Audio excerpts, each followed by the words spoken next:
अस्सलामुअलैकुम, कैसे हैं आप सब?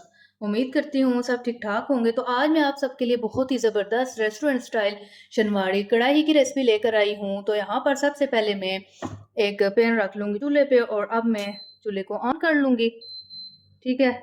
और साथ ही मैं पैन में ऐड कर दूँगी 1 केजी बीफ। और बीफ मैंने यहाँ पर हड्डी वाला लिया है और इसमें बोनलेस भी पीसेज़ हैं इस तरीके से, और बोन मैरो वाली भी इसमें हड्डियाँ हैं जो कि बहुत ही ज़बरदस्त लगती हैं। और इस तरीके का ये हड्डी वाला बीफ है। तो चलें पैन में मैं ऐड कर देती हूँ, ठीक है? और साथ में ऐड कर दूँगी 1 टेबलस्पून अदरक लहसुन का पेस्ट और 1 टीस्पून नमक। और अब मैं इसमें ऐड कर दूँगी पानी। पानी इतना ऐड करना है कि गोश्त अच्छी तरह से डूब जाए और अच्छी तरह से हमारा गोश्त गल जाए और थोड़ी-सी यखनी बच भी जाए। वो यखनी हमने क्यों बचानी है मैं आपको बताऊँगी इंशाल्लाह बाद में। तो अभी हमने फ़िलहाल गोश्त को अच्छी तरह से गला लेना है। तो आप देख सकते हैं जी गोश्त यहाँ पर अच्छी तरह से डूब चुका है, ठीक है? और इसमें तकरीबन मैंने 3 गिलास भर के पानी के ऐड किए होंगे। तो चलें अब मैं कवर कर देती हूँ, तो फिर इंशाल्लाह से हाई फ्लेम पर इसका अच्छी तरह से उबाल आ जाएगा। उसके बाद मैं फ्लेम को मीडियम टू लो कर दूँगी और गोश्त को अच्छी तरह से गलने देना है 100%। ओके, उसके बाद मैं आपसे मिलती हूँ। तो यहाँ पर 40 से 50 मिनट हो चुके हैं और गोश्त अच्छी तरह से गल चुका है। अभी मैं आपको चेक करवा के भी दिखा देती हूँ। माशाल्लाह से गोश्त ज़बरदस्त गल चुका है। और मैंने आपको जैसा कि स्टार्टिंग में बताया था कि थोड़ी सी यखनी हमने बचा के रखनी है इसमें, इसको बिल्कुल नहीं ड्राई करना। तो आप देख सकते हैं कि मैंने बिल्कुल ड्राई नहीं किया, थोड़ी सी अभी इसमें यखनी है, ठीक है? तो अब मेन स्टेप स्टार्ट हो चुका है शनवारी कढ़ाई को पकाने का। तो बस अब हम स्टार्ट लेते हैं। तो चलें जी, अब सबसे पहले मैं ऐड कर दूंगी हाफ़ कप के करीब कुकिंग ऑयल, क्योंकि हाफ़ कप इनफ रहेगा 1 किलो बीफ शनवारी कढ़ाई के लिए। और अब साथ ही मैं इसमें ऐड कर दूंगी 1 किलो मैंने यहाँ पर टमाटर लिए हैं, जिनको मैंने इस तरह से दो दो पीसीज में कट कर लिया है। और यही शनवारी कढ़ाई की पहचान होती है, इसी तरीके की कटिंग में टमाटर ऐड किए जाते हैं रेस्टोरेंट में भी। और आपने एक बात का ख्याल रखना है कि जितने क्वांटिटी में आपने गोश्त लेना है उतनी क्वांटिटी में ही आपने टमाटर लेने हैं। अब 1 केजी बीफ था तो मैंने 1 केजी ही टमाटर लिए हैं। इसी तरह से रेस्टोरेंट स्टाइल वाला जायका आएगा। तो चलें अब टमाटरों को मैं ऐड कर दूँगी। बस इस तरह से हमने इनको ऐड करते जाना है।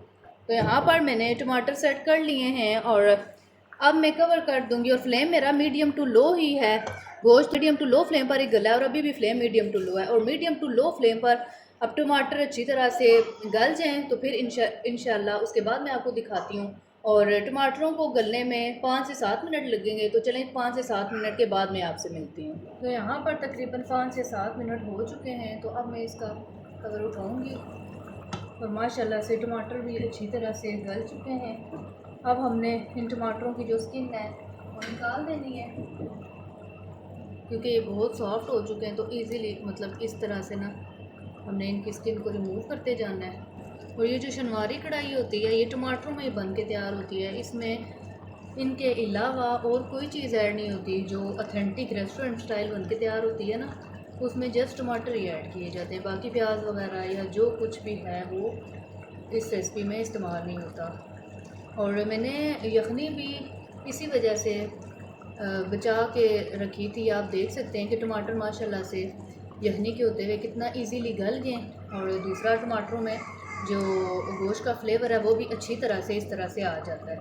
तो आप इस टिप को लाजमी फ़ॉलो कीजिएगा, तो इंशाल्लाह से बहुत ही बेहतरीन किस्म की शनवारी कढ़ाई पर बनकर तैयार होती है। तो अब हमने सिंपली बस इन टमाटरों को अच्छी तरह से इस तरह मैश कर लेना है। और अब मैं फ्लेम को हाई कर दूँगी पहले। अब हाई फ्लेम पर हमने गोश्त की और टमाटरों की अच्छी तरह से भुनाई करनी है। इतनी भुनाई हमने करनी है कि ये जो यखनी है ये भी ड्राई हो जाए, टमाटर भी अच्छी तरह से रच बच जाए और बाकी ऑयल भी सेपरेट हो जाए। तो इस प्रोसेस में हमें 7 से 8 मिनट ही लगेंगे तकरीबन। बस हमने अच्छी तरह से तेज़ आंच पर भूनते जाना है। तो इंशाल्लाह से बहुत ही ज़बरदस्त हमारी जो कढ़ाई बन के तैयार होगी। और बाकी आपने एक बात नोट की होगी कि मैंने इसमें कोई स्पाइसेस वगैरह भी ऐड नहीं किए, रेड मिर्ची और इस तरीके के कोई स्पाइसेस ऐड नहीं किए। तो यही असल शनवारी कढ़ाई की पहचान होती है कि इसमें कोई स्पाइसेस ऐड नहीं होते। ये बहुत ही सिंपल और झटपट बनने वाली रेसिपी होती है और टेस्ट में भी ये बहुत ज़बरदस्त होती है। इसमें सिंपली ये होता है कि हमें टमाटरों का जायका चाहिए होता है। टमाटरों की जो खटास होती है वही इस कढ़ाई की पहचान है। टमाटर इसमें ऐड किए जाते हैं, उन्हीं का फ्लेवर चाहिए होता है और बस उन्हीं की ही सारी बात होती है। बाकी इसमें कोई स्पाइसेस ऐड नहीं होता, रेड मिर्चें इस टाइप की कोई चीज़ें नहीं ऐड होती। और बस आपने एक बात का लाजमी ख्याल रखना है कि जितनी क्वांटिटी में आपने गोश्त लेना है उतनी ही क्वांटिटी में आपने टमाटर लेने हैं, तो फिर इंशाल्लाह से ज़बरदस्त किस्म की शनवारी कढ़ाई बनकर तैयार होगी।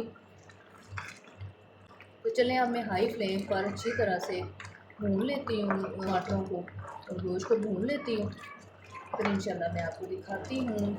तो यहाँ पर जी 6 से 7 मिनट लगे हैं तकरीबन और आप देख सकते हैं यखनी भी ड्राई हो चुकी है और गोश्त और टमाटर भी आपस में अच्छी तरह से कंबाइन हो चुके हैं। अच्छी तरह से मैंने इनकी भुनाई की है और ऑयल भी आप देख सकते हैं माशाल्लाह से सेपरेट हो चुका है, ये आप देख सकते हैं। और माशाल्लाह से शनवारी कढ़ाई हमारी रेडी हो चुकी है। अब मैं फ्लेम को ऑफ कर दूँगी और अब लास्ट पे मैं इसके ऊपर ऐड कर दूँगी 1 टीस्पून कुटी हुई काली मिर्च।